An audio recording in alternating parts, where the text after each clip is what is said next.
नमस्ते दोस्तों, आज की इस वीडियो में हम लोग बात करने वाले हैं 10 ऐसी कैटेगरीज के बारे में जो कि आप लोगों को जानना बहुत ज़रूरी है। अगर आप लोगों ने इन कैटेगरीज में काम कर लिया देन आप लोगों का जो चैनल है वो कभी भी मोनेटाइज नहीं होने वाला है। जी हाँ दोस्तों, तो वीडियो के एंड तक ज़रूर बने रहना। तो दोस्तों, जैसे कि मैंने आप लोगों को बताया, अगर आप अपना चैनल क्रिएट कर रहे हो तो अपना कैटेगरी सेट करना बहुत ज़रूरी है, क्योंकि अगर आप लोगों ने अपनी कैटेगरी सेट नहीं की है देन उससे क्या होगा ना, आपकी जो वीडियोज़ है वो उन लोगों तक नहीं पहुँचेगी जो लोग आपकी वीडियोज़ एक्चुअल में देखना पसंद करते हैं। इसीलिए यूट्यूब में कैटेगरी नाम की भी चीज़ होती है जो हमें सेट करनी होती है, तो ये बहुत कम लोगों को पता होती है। तो अगर आप चैनल क्रिएट कर रहे हो या कर चुके हो तो आप लोग कैटेगरी जरूर सेट करना। तो कैटेगरी सेट करने से आप लोगों को ये भी जानना बहुत ज़रूरी है कि ऐसी कौन सी कैटेगरी जो आपके लिए यूजफुल है, कौन सी कैटेगरी में आपको काम करना है, कौन सी कैटेगरी में नहीं करना है। फर्स्ट ऑफ ऑल बात करते हैं कॉपीराइट सॉन्ग कैटेगरी के बारे में। तो ये एक ऐसी कैटेगरी है जिसमें मैक्सिमम लोग ऐसा चैनल क्रिएट करते हैं जिसमें वो सिर्फ सॉन्ग्स ही डाल रहे हैं। तो अगर तो आप लोगों को सिर्फ सब्सक्राइबर्स बढ़ाने हैं तो आप लोगों के लिए ये यूजफुल है, आप लोग डाल सकते हो, कोई प्रॉब्लम नहीं है। लेकिन अगर आप लोग चाहते हो कि आपका चैनल मोनेटाइज हो, उसके बावजूद भी आप लोग अपने इस चैनल में और अपने किसी और के सॉन्ग्स डाल रहे हो तो उसमें आप लोगों को जरूर कॉपीराइट आएगा, क्योंकि आप लोगों को पता है कि कोई भी म्यूजिक आप या इमेज अपने चैनल में शेयर कर रहे हो किसी की भी, तो वो ऑब्वियस सी बात है कॉपीराइट क्लेम आएगा ही, जिसकी वजह से यूट्यूब आपको वार्न करेगा और आपका चैनल कभी भी मोनेटाइज नहीं होगा। तो मैं आप लोगों को यही प्रेफर करूंगी कि कॉपीराइट सॉन्ग कैटेगरी में वर्क करना छोड़ दे और ये काम छोड़ दो, स्पेशली तब अगर आप लोगों को चैनल मोनेटाइज करना है। तो दूसरी जो कैटेगरी आती है वो होती है हमारी कॉपीराइट वीडियोस। तो कॉपीराइट वीडियोस भी कुछ ऐसी है दोस्तों, उसमें जस्ट फॉर एग्जांपल अगर आप लोग कोई वीडियो डाल रहे हो अपने चैनल, मान लो अगर आप में से कोई मेरी वीडियो अपने चैनल में डाल रहा है कॉपी पेस्ट करके सेम एज इट इज, कुछ भी एडिटिंग नहीं की है, तो उसकी वजह से भी आपके चैनल में बहुत बड़ी प्रॉब्लम आ सकती है। अगर आप लोग उसी वीडियो में अच्छे से एडिटिंग कर रहे हो, टेक्स्ट ऐड कर रहे हो, वॉइस ओवर सबसे मेन होता है वॉइस ओवर, अगर आप लोगों ने उस वीडियो में वॉइस ओवर दिया है देन आप लोगों को कोई प्रॉब्लम नहीं होगी। बट अगर आप लोगों ने वॉइस ओवर नहीं दिया है, अपनी कोई वैल्यू ऐड नहीं की है, तो ये भी आप लोगों के लिए बहुत ज्यादा रिस्की हो सकता है और इसमें भी आपके चैनल को मोनेटाइज होने में बहुत दिक्कत हो सकती है। दिक्कत तो क्या, चैनल मोनेटाइज होगा ही नहीं, ये चीज याद रखनी। अगर तो आप लोग सब्सक्राइबर्स क्रिएट या बढ़ाने के लिए ये चीज़ें कर रहे हो तब तो आप लोग इसको कर सकते हैं, फिर कोई प्रॉब्लम नहीं है। बट मोनेटाइजेशन से रिलेटेड आपको बहुत सारी प्रॉब्लम आने वाली है। थर्ड वन है हमारा रीयूज कंटेंट पॉलिसी। तो इसमें दोस्तों ये पहले वाले से अलग है। देखो फॉर एग्जांपल अगर आप किसी का कंटेंट अपने चैनल पे डाल रहे हो without any editing, without any voice over, कुछ भी नहीं है, ना टेक्स्ट है, कुछ भी नहीं है, तो ये चीज़ आपका जो है ना रीयूज कंटेंट में आ जाता है पॉलिसी में। लेकिन अगर आप लोगों ने इसमें वॉइस ओवर नहीं दिया है, अपनी कोई वैल्यू ऐड नहीं की है, तो ये पॉलिसी में जाता है, तो इसकी वजह से भी आपको बहुत सारी प्रॉब्लम हो सकती है। तो फोर्थ वन है हमारा रिमिक्स सॉन्ग क्रिएशन। तो ये बहुत ज़्यादा इंपॉर्टेंट है दोस्तों, क्योंकि आजकल इसका बहुत दौर चला हुआ है। फॉर एग्जांपल मान लो मुझे सॉन्ग रिमिक्स करने में अच्छा लगता है, कोई मुझे सॉन्ग पसंद आए तो मैं उसको किसी और सॉन्ग के साथ मिक्स कर रही हूँ, तो ये चीज़ भी बहुत ही गलत है दोस्तों। इसकी वजह से भी आपके चैनल को हार्म हो सकता है, क्योंकि अगर इसमें आप लोगों ने कंटेंट मिक्स कर दिया है देन वही चीज़ है ना, कॉपीराइट तो ऑब्वियस सी बातें आएगा ही। अगर तो आप लोगों ने इसमें अपनी वैल्यू ऐड नहीं की है तब तो आपको बिल्कुल प्रॉब्लम होने वाली है।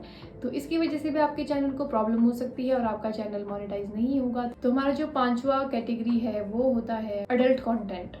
तो ये बहुत मेन कंटेंट है दोस्तों, ये बहुत मेन कैटेगरी है जो कि हमें जाननी बहुत ज़रूरी है। क्योंकि देखो फॉर एग्जांपल एडल्ट कंटेंट है तो ऑब्वियस सी बात है, अगर कुछ ऐसी हमने कंटेंट शो कर दी हैं जिसकी वजह से किसी को हार्म हो रहा है या कुछ गलत चीज़ें दिखा रहे हैं, अडल्ट सीन हो गए, कुछ वेब सीरीज टाइप होगी, ये सारी चीज़ें अगर हम लोगों ने दिखा दी तो ये चीज़ भी यूट्यूब बिल्कुल भी अलाउड नहीं करता है। तो सिक्स्थ है हम लोगों का AI क्रिएशन वीडियोज़। तो ये हाल ही में यूट्यूब ने अपने उसमें ऐड किया है AI क्रिएशन, जैसे कि आप लोगों को पता है आजकल इसका बिल्कुल ट्रेंड चला हुआ है AI का। तो ये सबसे ज़रूरी है दोस्तों। यूट्यूब अपने अब इतना स्मार्ट हो चुका है, यूट्यूब की जो AI टीम है ये सब इतनी स्मार्ट हो चुकी, तो अगर हम लोग AI क्रिएशन कर रहे हैं, फॉर एग्जांपल मैं कोई AI क्रिएशन कर रही हूँ तो उसमें मैंने just as it is copy कर दिया है, किसी की फ़ोटो ले ली, फिर मैं गलत काम करी हूँ, गलत पर्पज़ से उस वीडियो का यूज़ करी, तो वो चीज़ भी यूट्यूब बिल्कुल भी अलाउड नहीं करता है। मतलब यूट्यूब को पता लग जाता है, वो अच्छे से इसकी चेकिंग करते हैं। तो अगर तो आपने उसमें अच्छे से अपनी वैल्यू ऐड की है या अच्छे पर्पज़ से आपने वो शो किया है तो उसमें आपको कोई प्रॉब्लम नहीं होगी। इतना ध्यान रखना है कि अगर आप AI क्रिएशन कर रहे हो तो उसमें अपनी वैल्यू ऐड करें और गलत पर्पज़ से बिल्कुल भी ना करें। तो सेवेंथ आता है हम लोगों का शॉर्टकट मेथड। जी हाँ दोस्तों, शॉर्टकट मेथड जैसे कि मैंने आपको बताया है कि कुछ लोग क्या करते हैं, फॉर एग्जांपल अपने व्यूअर्स बढ़ा रहे हैं, थर्ड पार्टी ऐप से बढ़ा रहे हैं, सब्सक्राइबर्स बढ़ा रहे हैं। तो ये चीज़ बिल्कुल भी नहीं करना है, क्योंकि ये चीज़ यूट्यूब को बिल्कुल पता लग जाती है, क्योंकि यूट्यूब इतना स्मार्ट हो चुका है आज की डेट में, उसे हर एक चीज़ पता लग जाती है। तो मैंने आपको पहले भी बताया कि हम जब शॉर्टकट मेथड अपनाते हैं तो उससे क्या होता है, हम कैसी कैसी हम लोगों को इसकी प्रॉब्लम्स होती है, मोनेटाइजेशन में इसकी ज़्यादा प्रॉब्लम होती है। तो ये चीज़ ज़रूर ध्यान में रखने की, शॉर्टकट मेथड जितना ज़्यादा हो सके कम यूज़ करें। कम यूज़ क्या, शॉर्टकट मेथड यूज़ ही ना करें। 8th कैटेगरी है जो हमारी फेक फॉलोवर। तो फेक फॉलोवर जैसे कि आपको पता है कि आज के टाइम में क्या होता है, कुछ ऐसे ग्रुप्स भी बन रहे हैं जिसमें यही होता है कि अगर आप हमारा चैनल सब्सक्राइब करोगे तो हम भी करेंगे वो, सो ये सब चला रहता है। तो इसकी वजह से क्या है, यूट्यूब को सब पता चल जाता है कि कौन से सब्सक्राइबर जेन्युइन है, कौन से सब्सक्राइबर्स फेक है, कौन से थर्ड पार्टी ऐप से आए हैं। तो ये सारी चीज़ें जब आपके चैनल मोनेटाइजेशन के लिए जाता है ना, तो उसमें सब कुछ पता लग जाता है। जितना ज़्यादा हो सके यूट्यूब को बेवकूफ़ ना बनाए। यूट्यूब को सब पता है कि आज की डेट में अब मैक्सिमम लोग यूट्यूब में आ रहे हैं, तो सब लोग शॉर्टकट अपनाएंगे, सबको इसमें सक्सेस चाहिए, सब अर्न करना चाहते हैं यूट्यूब के प्लेटफॉर्म में। बट ये चीज़ याद रखने की, यूट्यूब एक जॉब की तरह है, ठीक है। इतनी ईजीली यहाँ पे कुछ नहीं मिलेगा, आपको पूरी मेहनत करनी पड़ेगी, आपको बहुत मेहनत करनी पड़ेगी, इतना पेशेंस रखना पड़ेगा, आपको हर एक चीज़ सीखने को मिलेगी। तो यूट्यूब हम लोगों को ऑटोमेटिकली सारी चीज़ें सिखाएगा। तो 9th हमारा जो सेकंड लास्ट कैटेगरी आती है वो होता है हमारा जो वॉच टाइम है, वॉच आवर है, लास्ट 365 डेज़ में वो कंप्लीट होना चाहिए 4000, अदरवाइज़ हमारा चैनल ऑब्वियसली बातें मोनेटाइज होगा ही नहीं। मैं आप लोगों को बता दूं, मैक्सिमम लोगों को ना ये आई थिंक माइंड में डाउट रहता होगा कि आखिर हमारा चैनल, हमारा जो वॉच टाइम वो कब काउंट होता है, ठीक है। तो मैं आपको बता दूं, मैं भी यही चीज़ सोचती थी, मुझे लगता था कि जब हमारे 1K सब्सक्राइबर्स कंप्लीट हो जाते हैं उसके बाद शायद हमारा वॉच टाइम काउंट होता है, बट ऐसा नहीं है दोस्तों। जिस दिन से आप अपनी पहली वीडियो डाल रहे हो उस दिन से ही आपका वॉच टाइम काउंट होता है, ये चीज़ याद रखनी। तो आप स्टार्टिंग से अपनी वॉच टाइम पे काम करना शुरू करें।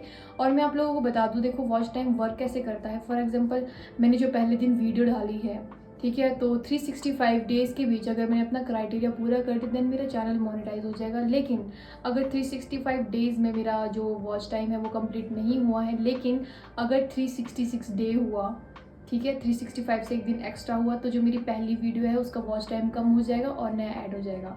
तो ये बनता रहेगा कि आपका, अगर आप आगे आगे जा रहे हो तो आपके पिछले जो वॉच टाइम है वो घटते जाएंगे।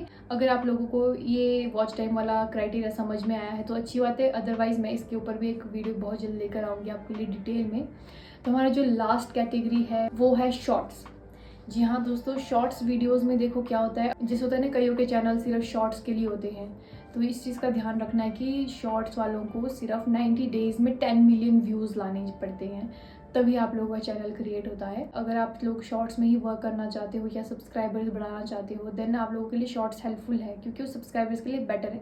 लेकिन अगर आप शॉर्ट वीडियोज़ से मोनेटाइजेशन के लिए अप्लाई कर रहे हो तो उसके लिए आपको 90 डेज़ में 10 मिलियन व्यूज़ क्रॉस करने पड़ेंगे, 10 मिलियन कंप्लीट होने चाहिए। इसमें भी वही है, अगर हम जैसे 365 डेज़ वाला है, इसमें वही है, 90 डेज़ से अगर ऊपर हुआ तो आपका पिछला घटता जाएगा, अगला बढ़ता जाएगा। तो मैं आपको यही प्रेफर करूँगी कि आप लॉन्ग वीडियोज़ में वर्क करें, लॉन्ग वीडियोज़ में प्रॉफिट है दोस्तों। तो मैं ये नहीं बोलूँगी कि शॉर्ट वीडियोज़ में नहीं है, शॉर्ट वीडियोज़ में भी है, बट लॉन्ग वीडियोज़ के जितना नहीं है। तो आज की इस वीडियो में बस इतना ही था। आई होप आप सभी लोग इन कैटेगरीज के बारे में समझ गए होंगे अच्छे से। मुझे कमेंट बॉक्स में ज़रूर बताना कि आप लोगों को इसके बारे में सब पता चला या नहीं पता चला। तो आज के लिए बस इतना ही था, मिलते हैं नेक्स्ट वीडियो में, तब तक अपना ध्यान रखिए। Okay, bye bye, take care.